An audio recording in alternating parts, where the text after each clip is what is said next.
Get ready to uncover groundbreaking ideas, discover the hidden challenges, and explore the untapped potential of marketing in the digital age. This is FairPlay with Arun Kumar, the podcast that takes you on a journey into the impact of data and technology in marketing. Here's Arun. My guest this week is Doug Zarkin, from his co-founding Grey Advertising's pioneering youth entertainment and lifestyle marketing firm to award-winning tenures as CMO at Avon, Victoria's Secret Pink, and Pearle Vision. His work catalyzing growth for household names has cemented his reputation as a marketing maverick. Most recently, as the Chief Brand Officer of Good Feet Holdings, he's applying his Midas touch to build their portfolio of premium wellness brands. He's also the author of a new book, Moving Your Brand Out of the Friend Zone, a modern guide to strengthening brand value. Doug, welcome to FairPlay. Thanks for having me. Great to be with you.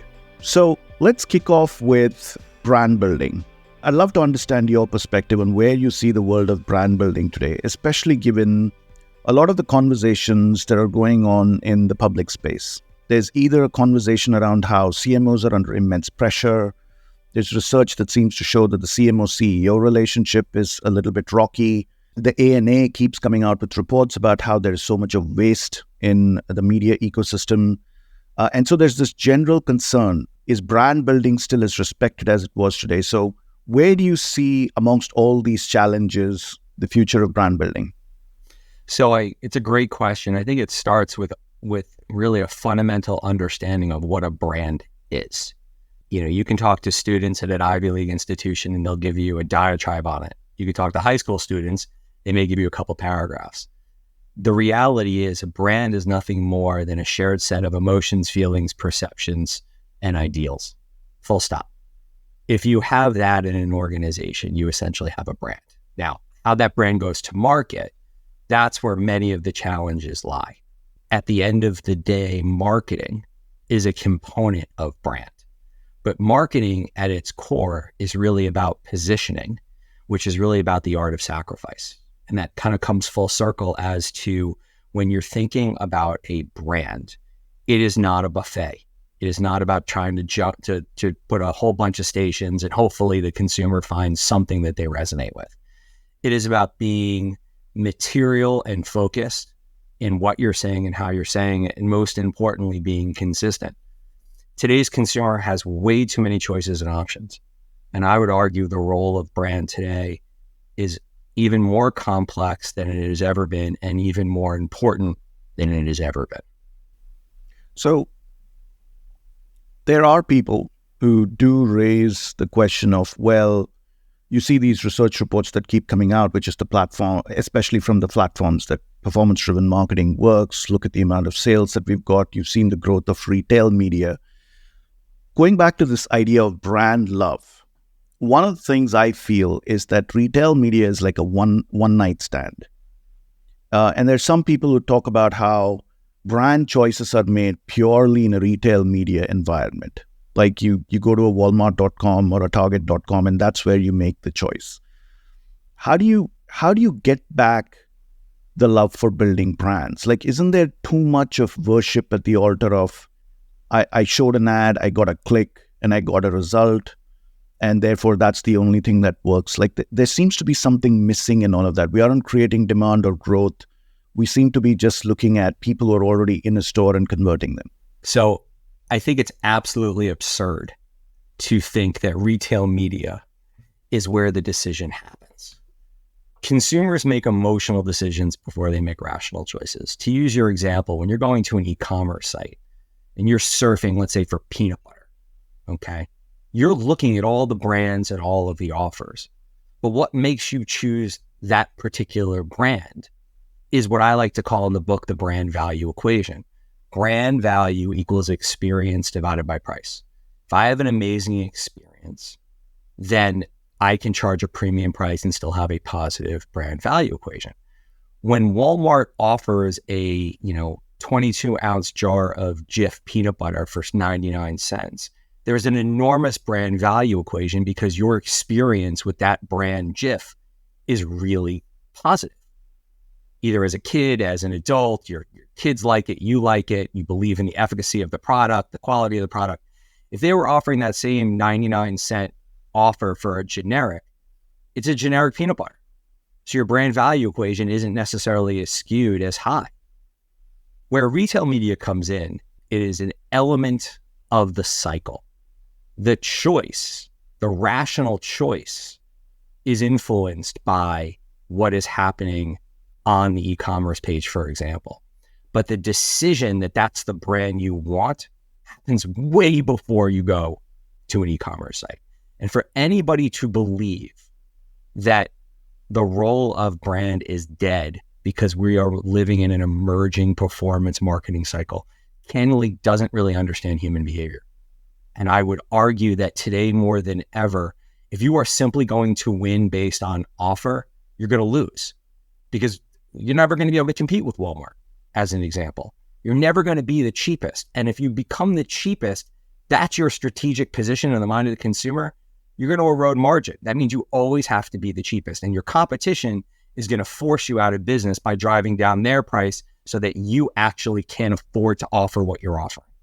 Let's again go back to what many people are saying, and I'm sure you've seen this, but people talk about the longevity of CMOs, and people talk about how there have been especially one or two comments about how CMOs need to get other jobs because there isn't much of a future for them.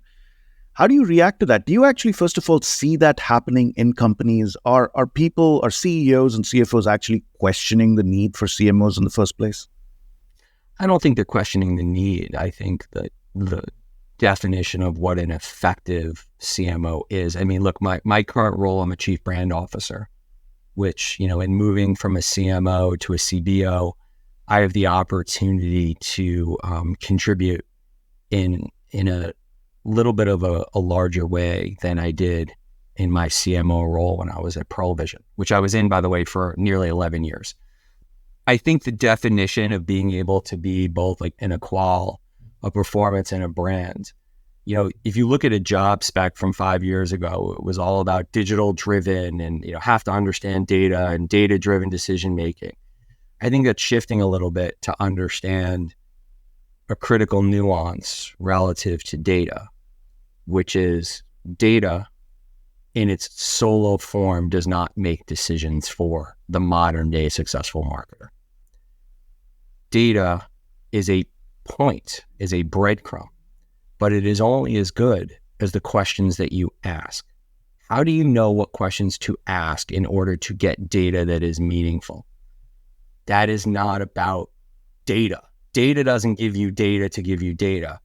Insight gives you an understanding of what questions to ask. And that insight is really the mark, in my opinion, of how someone goes about it, of what distinguishes a good from a great. What I just loved about what you said, it's especially because there's been this step change in the approach to data over the last 7 to 8 years. Prior to that, there was this whole hypothesis-driven approach. You had a question that you wanted to answer, and you sought the data or the information that would help you answer that question. But of late, what's happened is people seem to be saying the data in and of itself is supreme, and you don't really need a hypothesis. The data is going to uncover certain insights that you didn't even realize that you had. And I think somewhere along that path, we've sort of allowed data to capture the brand conversation. So would it be fair to say that data is like a hindrance to developing brand love in many cases, when you allow the data strategy to lead and you just follow behind it? No, I don't, because data is a powerful tool in the arsenal. I mean, like the clickbait quote is data doesn't make decisions.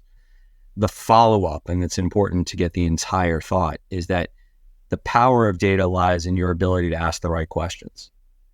And so for me, one of the things that I've done in the course of my career is I actually went out and got trained as a licensed moderator to be more skilled in understanding what questions to ask.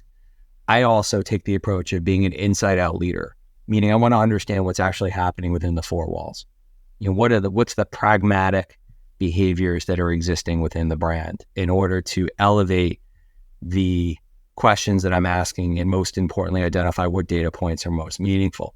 I think brand love, which is when you have a high degree of passion and a high degree of trust, data is an aspect of how you go about creating brand love, but it is not the only aspect. And that's really the critical thing, is that our industry skewed so heavily into one direction. That doesn't mean it needs to radically course correct in the other direction. Because look, this isn't art. This is commerce. The role of marketing is to motivate the consumer to do what we would like them to do when we want them to do it. How you go about doing that is the balance of art and science. And that's where insight and data combined is really what you use as a modern day leader, whether you're a CBO, CMO, CEO, in order to guide and direct the ship of your business. So in your book, Moving Your Brand Out of the Friend Zone, you talk about how exactly what you've been saying, which is data doesn't make decisions. You, of course, reference the fact that data alone shouldn't be making decision making. So I want you to talk a little bit about the example that you shared in the book of you working as an Avon representative. Being an Avon, you're talking one of the few guys that was an Avon lady. Really confusing for my 16-year-old daughter, the fact that I understand lip gloss and lipstick and the world of makeup. For me, when I joined Avon, it was at a pivotal time when the business was really looking to grow, to rejuvenate its consumer force and also its sales force.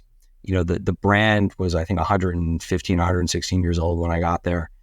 And there was a understanding that the audience was moving into a later stage of life, but without filling that funnel with new consumers, it ran the risk of eventually phasing out, like we've seen a lot of brands do. For me, in going from leading an agency focusing on youth and entertainment to the client side, had to be comfortable being uncomfortable. And uncomfortable was going to the CEO and saying, listen, I've never worked fully in the beauty business before. I had done some work for CoverGirl and Ralph Lauren fragrances, on the agency side, but I had never worked in direct selling and didn't fully appreciate what was inside the brand. And so I asked if I could go out into the field and get, to me, the most important data possible, which was firsthand experience. And so I spent 6 weeks working with our existing representatives to understand, the good, the bad, the ugly, and most importantly, to be able to capture the DNA in order to reinvent and evolve and bring in that new audience that we were able to do successfully with the launch of the Mark brand. It was terrifying. It was absolutely terrifying. Talk about somebody being completely out of their comfort zone.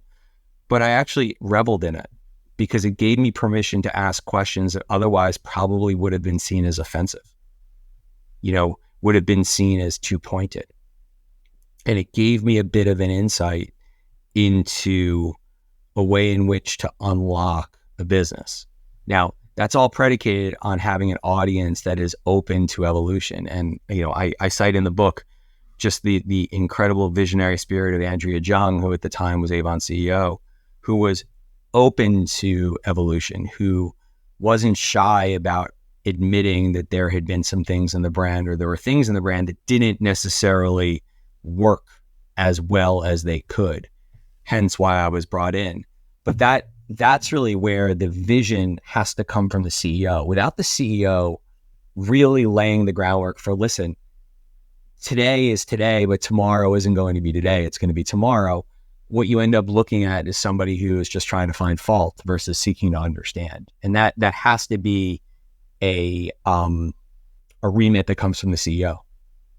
And with her leadership, we were able to launch the Mark brand, take it to 118 million in 18 months, win a whole bunch of nice awards, and most importantly, set Avon at the time for a period of growth. So did you actually go knock on doors? Yeah. That's not really what Avon does. Yep. Avon does, they're more like beauty parties and consultations. It's not, what many think it was in the 60s or even 70s. It was a little bit more formal, but no, certainly it was a lot of relationships. You would have somebody who would be working Avon as a side hustle in an office. And so, during lunch, they would get a conference room and do, an event. And so, yeah, I sat at plenty of these all over the country. Were you like the only man in these yes, meetings? I was. I mean, there's, I think it was like 5% of Avon representatives were men. There were a couple husband and wife teams that were amazing at it. But I would say 90% of the interactions I had, not only was I the only male in the room, I was probably the youngest in the room by, in some cases, 10 or 15 years. Wow. So I had just proposed to now my wife, and it was really interesting. It was a lot of, hey, listen, I have a daughter, or I have a granddaughter, or I have a friend, and I'm like, I'm engaged. Sorry. So it was really interesting. I'm like, where were you 10 years ago? So yeah, it was a fun time. Well, here's the thing, though. I'm sure that your wife benefited from all that knowledge that you got. She was actually my muse. I mean, she is so polished, and it just has such an expertise in the world of beauty and fashion that I could bounce a lot of things off her as a research N of one. I don't think she benefited. I think I benefited more than she did. Although she did come on with a lot of products, so that was great. And I think that your experience it's almost like this is exactly what many women go through, especially in the technology sector, when they're the only women in the room with so many men. So I think it's a great experience to be a man in a place which is not surrounding yourself with people like you. That's one way to look at it, certainly. To me, it's not about gender, just like it's not about race. It's about intellect. For me, the Avon example was not having the knowledge base and being comfortable being uncomfortable. And I think that is applicable regardless of what race, gender, creed, color you are. We all find ourselves in situations where we don't know. And our tendency is either to A, fake it, or B, be quiet about it. And, hope that you don't get called on. Hope that somebody else takes the hard question. I don't really think either of those are a great way to go through life. Ask the question. You learn a lot about the people that you work with by the way in which they respond to your questions. Even if you don't ask the question in the most political, soft way, you get a lot of understanding into their intellectual and emotional fortitude by the way in which people react to the questions that you ask. We have all found ourselves in a situation where we're a minority, and how we are treated isn't necessarily always the easiest, but it's how we behave, and it's how those that behave around us that tell a lot about the character of the people that you engage with. And for me, one of the things I talk a lot about in the book is the importance of the how, not just the what. I try to surround myself with people of great integrity, great curiosity, also ones that I can have a lot of fun with, who understand that, what we're doing as a discipline isn't curing cancer. It isn't solving the world's economic crisis. We're trying to sell stuff, and we're trying to build stuff.